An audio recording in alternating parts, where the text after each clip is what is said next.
ହେଲା ସେହି ମନ୍ଦିର ତୁମ୍ଭେ ମାନେ ଏ ମନୁଷ୍ୟ ଅନ୍ତରରେ ଈଶ୍ୱର ବାସ କରନ୍ତି। କିଏ ବାସ କରନ୍ତି? ଈଶ୍ୱର ବାସ କରନ୍ତି। ବୁଝିପାରୁଛ କି ନାହିଁ?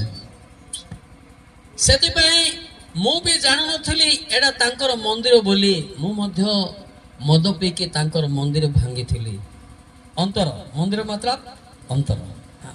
ମଦ ନାଶ ଗୁଡାକ ଖାଇକିରି ଆବର୍ଜନା କରି ମୁଁ ନିଜେ ମରୁଥିଲି। ଏବେ ଜାଣିଲି ଯେ ଈଶ୍ୱର ମୋର ଅନ୍ତରରେ ବାସ କରନ୍ତି। ସେଥିପାଇଁ ଏ ଅନ୍ତରଟା କାହାର ମନ୍ଦିର ହେବା ଦରକାର?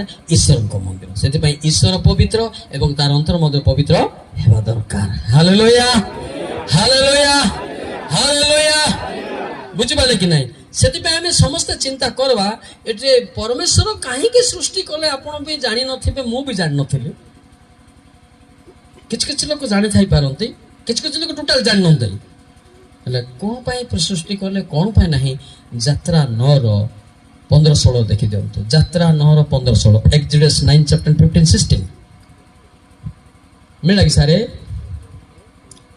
କାରଣ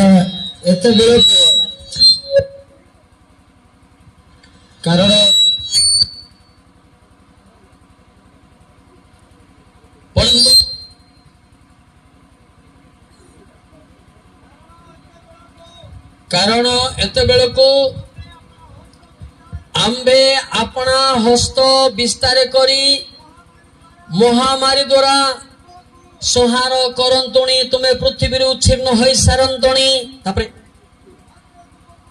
ମାତ୍ର ତୁମ୍ଭକୁ ଆପଣା ପରାକ୍ରମ ଦେଖାଇବା ପାଇଁ ସମୁଦାୟ ପୃଥିବୀରେ ଯେପରି ମୋର ନାମ କୀର୍ତ୍ତିତ ହବ, ଏଥିପାଇଁ ତୁମକୁ ଜୀବନରେ ବଞ୍ଚେଇ ରଖିଛି। ଜୋରକି ତାଳି ମାରିବା। Hallelujah, hallelujah. ଏଟାକୁ ଯୋଉମାନେ ବୁଝୁନଥିବେ ସେମାନେ ଭାବୁଥିବେ, ମୁଁ ଆଗରେ ଭାବୁଥିଲି ବାପା ମା ଜନ୍ମ କଲେ ମୁଁ ବଡ ହେଇଗଲି ଭାବୁଥିଲି। ନାଇଁ ନାଇଁ, ବାପା ମା ଜନ୍ମ କରିବେ ସତ, କିନ୍ତୁ ଈଶ୍ୱରଙ୍କର ଯଦି ତାଙ୍କର ଯୋଜନା ନଥିବ କେତେ ଲୋକର ନିଃସନ୍ତାନ ମଧ୍ୟ ହେଇଥାଉଛି। ହଁ ନା ନାଇଁ? ଯେମିତି ହେଲେ ଆମକୁ କ'ଣ ପାଇଁ ସେ ବଞ୍ଚେଇ ରଖି ନା, ତାର ନାମରେ ଗୀତ ଗାଇବ, ତାର ନାମରେ ବାଜା ମାରିବ, ତାର ନାମରେ ଗୌରବ କରିବ ବୋଲି ସେ ରଖିଛନ୍ତି। Hallelujah, hallelujah. ସେଥିପାଇଁ ଏ ଯୋଉ ପ୍ରାଣବାୟୁ କିଏ ଦେଲେ? ଏଇଟା କେତେ ଲୋକ ମୋର ବାପା ମା ବାହା ହେଇଥିଲେ, ମୁଁ ସିଆଡେ ଜନ୍ମ ନେଲି। ଆଚ୍ଛା, ତୋ ବାପା ମା ପେଟରୁ ଯଦି ନିଶ୍ୱାସ ଦେଇନଥାନ୍ତା, ନିଶ୍ୱାସ କିଏ ଫୁଙ୍କି ଦବ? ହଁ ନା ନାଇଁ? ସେଥିପାଇଁ ଲେଖା ଅଛି ఆదికాండము 2:7, ఆది పుస్తకం 2:7